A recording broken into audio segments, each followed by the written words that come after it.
Meeting the Shadow, Chapter 3. What the Shadow Knows. An interview with John A. Sanford, D. Patrick Miller. The Sun. Jung once said, "I would rather be whole than good," a statement that would probably mystify or disturb many people. Why do most people fail to recognize the relationship between evil, the excessive goodness? Sanford. This is really the problem of the ego and the shadow, a problem that's most sharply discernible in the Christian tradition. In the Bible, the differences between good and evil are sharply drawn. There's God, who is good, and the devil, who is evil. God desires human beings to be good, and evil is punished. The New Testament point of view is that if an individual gives in to evil and does evil things, then the soul is corrupted and destroyed.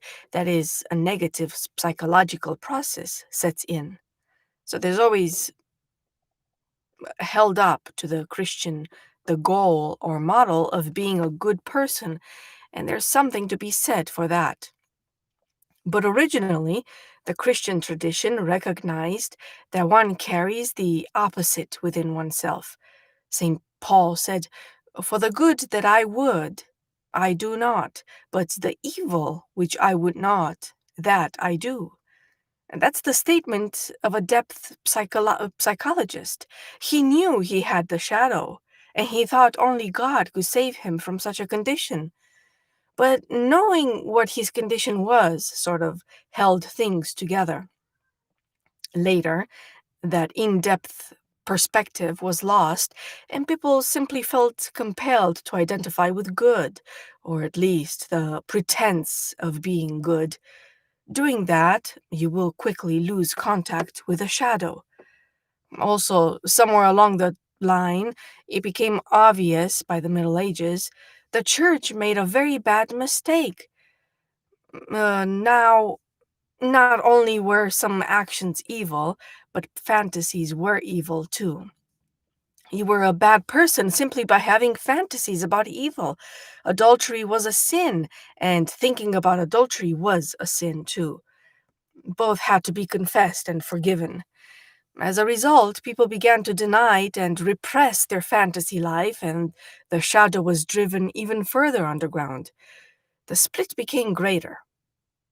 The Sun asks, did this process parallel the loss of the feminine element?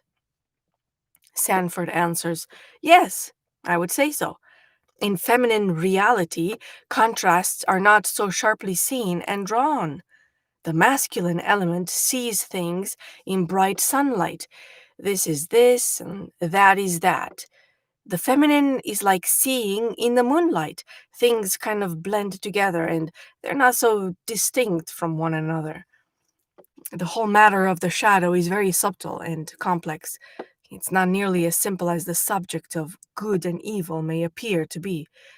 So the feminine element would have mitigated this complete split of the shadow and the ego.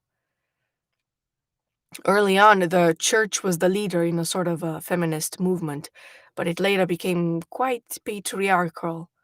The ego and the shadow became progressively further apart, setting the stage for the Jekyll and Hyde phenomenon. If you study Christian history, you see the development quite clearly. Those people who profess to be doing very good things were leading the Inquisition, for instance. Christians have no exclusive ownership of the shadow, of course. Everybody does horrible things. But the split is drawn quite sharply in the Christian tradition. The good thing that came out of all this was the return of depth psychology. Even though the church attempted to ban fantasies, it was obviously aware of the interior life and has always valued introspection. The Sun says, I grew up around religious fundamentalists, and I always noticed a kind of uptightness about them, as if they were literally trying not to have certain things enter their minds, much less be expressed openly. The internal split seems to require a great amount of energy to maintain. Sanford answers, "Well, that's right, and it doesn't result in a really good person. Striving for a pure goodness result in a pose or a self-deception about goodness. It develops a persona, a face of goodness put on over the ego. Dr. Jekyll had a very big persona, and he believed in it completely, but he was never really a very good man. The connection between Jekyll and Hyde was Jekyll's secret yearning to be Hyde, but he never wanted to give up the face he had put on to society and to himself. When he came up with a drug that changed him into the shadow, into his shadow, he thought he had the ideal answer. But then his own yearning to be Hyde took him over.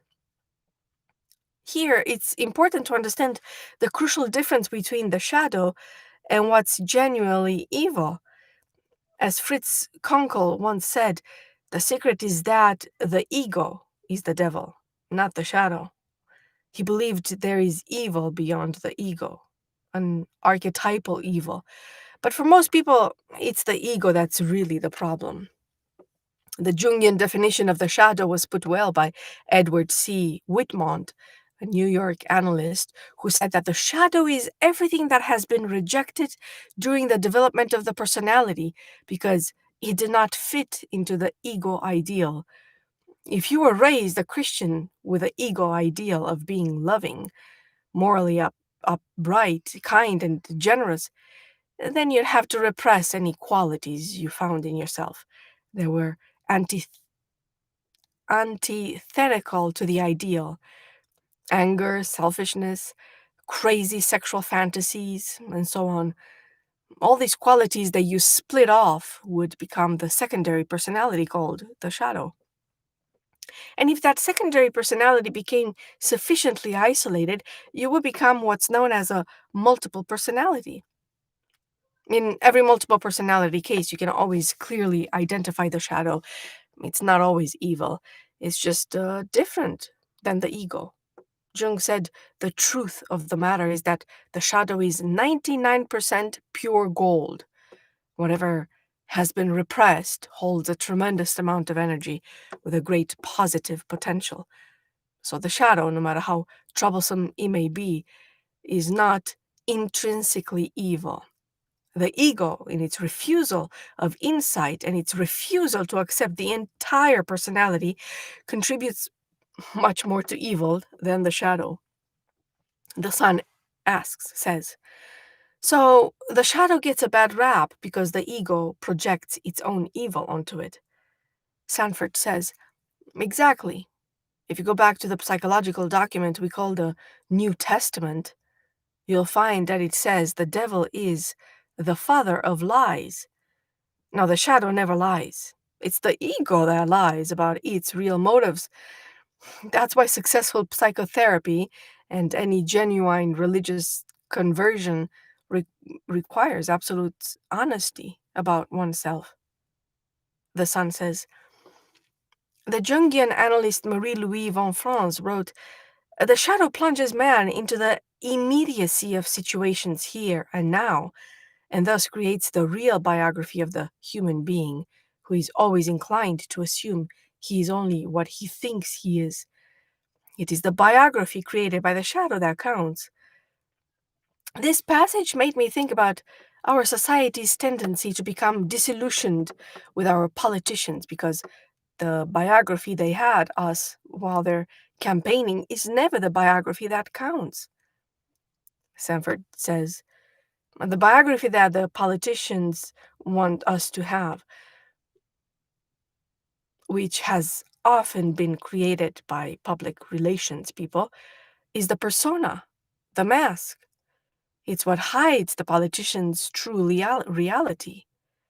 But I think we can live with that reality pretty well, if we're allowed to. Owning up to the shadow is not really as damaging in the long run as denying it. What ruined Gary Hart, for instance, was not that he had affairs, but that he continued to lie about it when the truth was evident. Personally, that made me feel he simply wasn't too bright.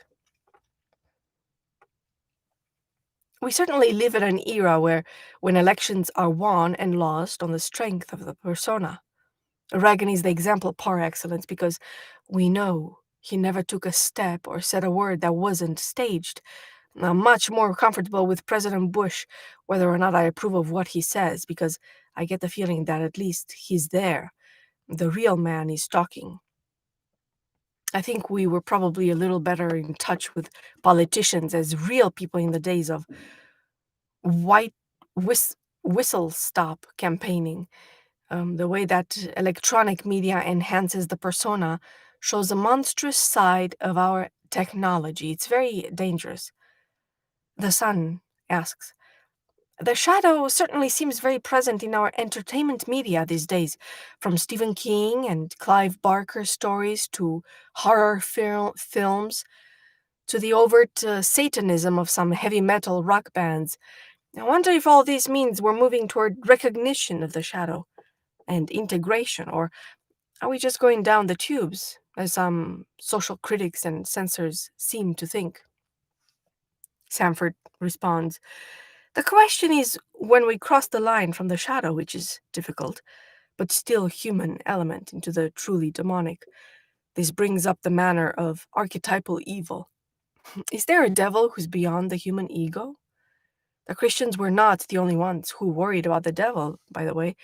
The early Persians thought about a divine agency that produced evil.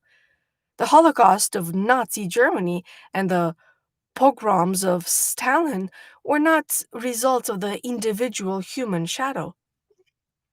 There, I think we're looking at an agency of evil in the collective psyche that is truly sinister and that we do need to fear.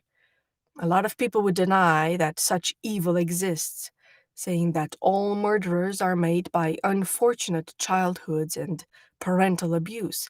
But my own feeling is that there is an archetypal agency of evil. Some of those who would censor rock lyrics and so on may be partially right about the evil therein. I'll be frank in saying that when I occasionally come across such material, I have a feeling of acute distaste. Some of it looks sinister to me. By no means should we assume that those who moralize about archetypal evil are free of it. In fact, moralizing about evil is a good way to succumb to it. It's a subtle matter. If you're attacking evil as a defense against insight into self, you're making Dr. Jekyll's mistake. The Sun asks, but how do we tell the difference between what looks sinister and what is sinister? Sanford responds, the question is well put, and not always readily answered. It depends a lot on the psychology of the person looking. The more rigid your psychological framework, the more things are going to look sinister to you.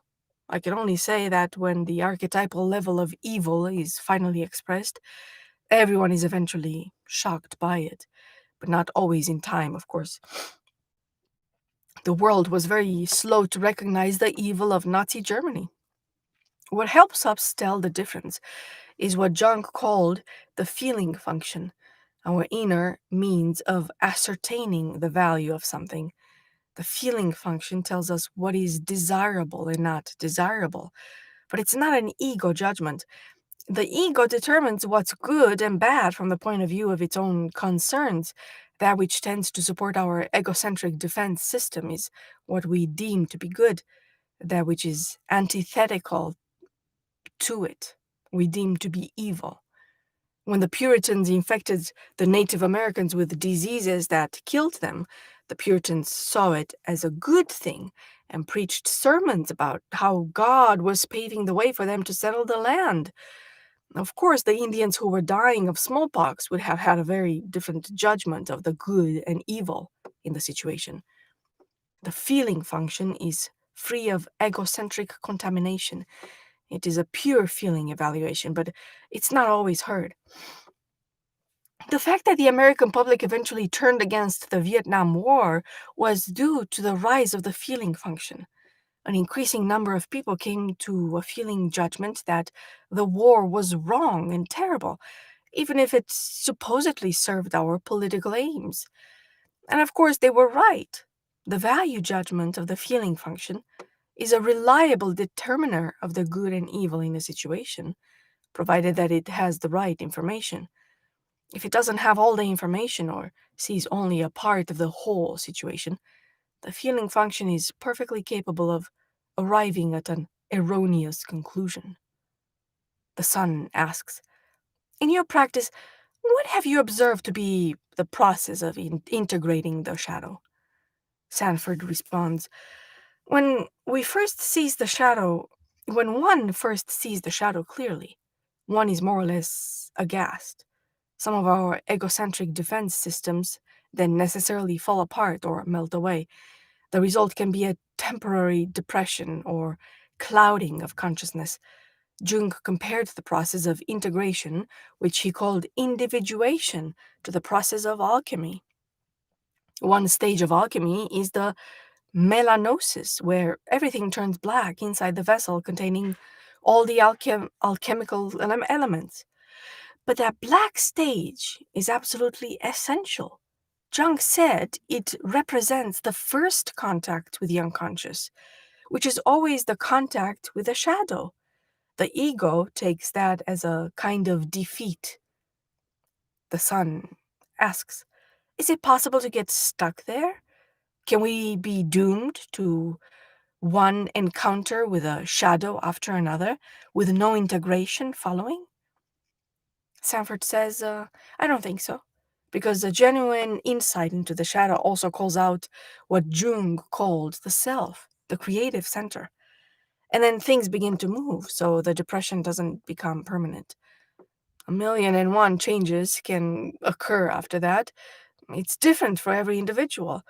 What Kunkel called the real center of the personality begins to emerge, and gradually the ego is reoriented to a closer relationship with that real center. Then a person is much less likely to become affiliated with genuine evil, because the integration of the shadow is always concurrent with the dissolution of the false persona. One becomes much more realistic about oneself. Seeing the truth about one's own nature always has very salutary effects. Honesty is the great defense against genuine evil. When we stop lying to ourselves about ourselves, that's the greatest projection we can have against evil. Protection we can have against evil. The Sun asks, if the ego is not the real center of ourselves, then what is it the center? Then of what is it the center? And Sanford responds, what distinguishes Jungian psychology from practically all of other psychologies is the idea that there are two centers of the personality. The ego is the center of consciousness. The self is the center of the total personality, which includes consciousness, the unconscious, and the ego. The self is both the whole and the center. The ego is a self-contained little circle off the center, but contained within the whole. So the ego might best be described as the lesser center of the personality. The self is the greater center. We can see this relationship best in our dreams, in our waking life. The ego is like the sun. It illuminates everything, but it also blocks out the stars. What we don't realize is that the contents of the ego consciousness are not our creation. They're given to us. They come up from somewhere. We're constantly influenced by the unconscious, but we're largely unaware of that. The ego prefers to believe it creates all its own thoughts. In our dreams, everything changes with the appearance of the dream ego. When we recall the dream, we automatically identify with the dream ego. We refer to it as I and say, I met a bear, and we had a wrestling match, and then the dancing girl appeared, and so on. But the difference is that the dream ego knows things during the dream, and the waking ego doesn't know. You may remember running very fast during that dream, for instance, and not remember why. But in the dream, you knew. Most important, the dream ego is never more significant than any other figure in the dream. He may even find itself overpowered or overshadowed. When the sun goes down, the stars come out.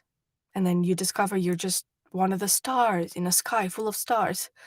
That's the soulscape, which is invisible in our waking life. The sun says, I've noticed that while I'm more or less comfortable with the idea of the shadow in waking life, the shadow in dreams is a lot more than an idea. It's completely real and very powerful. I sometimes become the shadow, as if it's integrating me. Sanford says, yes, the shadow is an energy system in the dream that's at least as powerful as you are. In the psychic arena of the dream, all the elements of the psyche are less distinct from one another, and the dream ego may either observe them or become them or something in between. The shadow is always an aspect of the ego itself. The qualities of the shadow could have become part of the structure of the ego. You might say the shadow is like the ego's brother or sister, and not necessarily a sinister figure. And it's important to remember that the shadow always has a reason for anything it does, a reason related to those qualities excluded from the ego. To become the shadow in a dream is fairly unusual. It's more likely than the dream ego will observe the shadow changing forms during the dream. The sun says, I suppose it's safer to become the shadow in a dream than in waking life. Sanford says, well, we're up against the subtleties of the shadow again. My thinking in this arena follows Kunkel more than Jung. The idea is that the ego is originally quite close to the center of the self. As it moves further away, it develops an egocentric posture, which is often exasperated by unfavorable childhood influences. The nature of those influences will determine the nature of one's egocentric defenses and hence the nature of the shadow.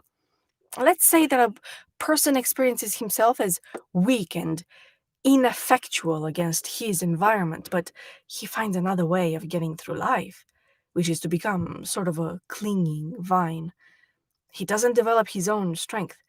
He relies on other people who are strong, but he has to qualify for their support. So he strikes a pose of being both needy and very deserving. That's his egocentric posture for life. He's the kind of person who always needs your help and who can cite all the reasons you should give it. If you don't help him, you're a bad person. One thing about such a person is that he is very boring. People will stop supporting him when he's bored them through. And then he feels threatened and anxious.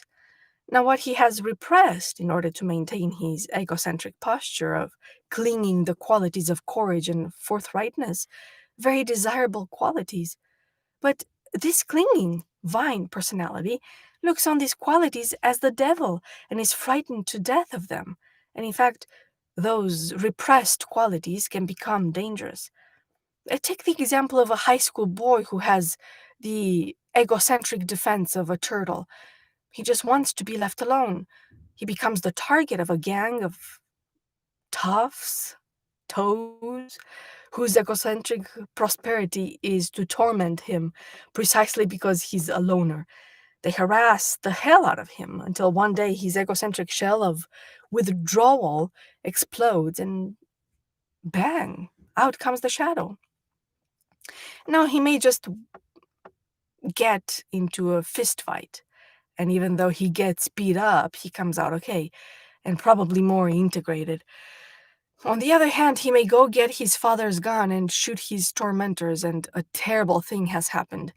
If the energy has been too long and too deeply repressed, something of regrettable consequence can occur. The son asks, do you think that the boy calls his tormentors to him? Sanford says, oh, absolutely. At the unconscious level, he's sending a message about what he needs for integration. Kunkel used to say about such a situation that the archangels are sent to complete the divine plan. The sun says, But the archangels aren't necessarily going to take care of you. That's right, says Sanford. They just set up the scenario. All we know is that we, the archangels, become involved. Things won't stay the same. What happens next, nobody can predict. The release of the shadow is not to be taken lightly. Hence, it would be much better if the boy discovered his hostility in therapy or some other caretaking situation where his shadow can come out gradually. Kunkel made the mysterious statement that in a showdown, God is always on the side of the shadow, not the ego. For all its difficulties, the shadow is closer to the creative source. Now, the ego that is not in an egocentric state is an entirely different matter. It has a healthy creative relationship to both the shadow and the self.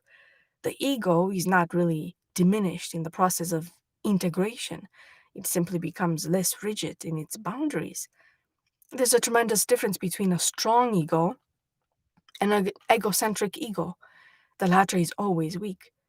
Individuation, the attainment of one's real potential, can't take place without the strong ego. The son asks, does that mean that it's impossible just to be yourself? Sanford says, that's right. The ego is the necessary vehicle for the expression of the self. But you have to be willing to put the ego on the line. It's like Moses confronting the voice of God in the burning bush, and then going down to lead the people of Israel out of Egypt. That's the action of the strong ego.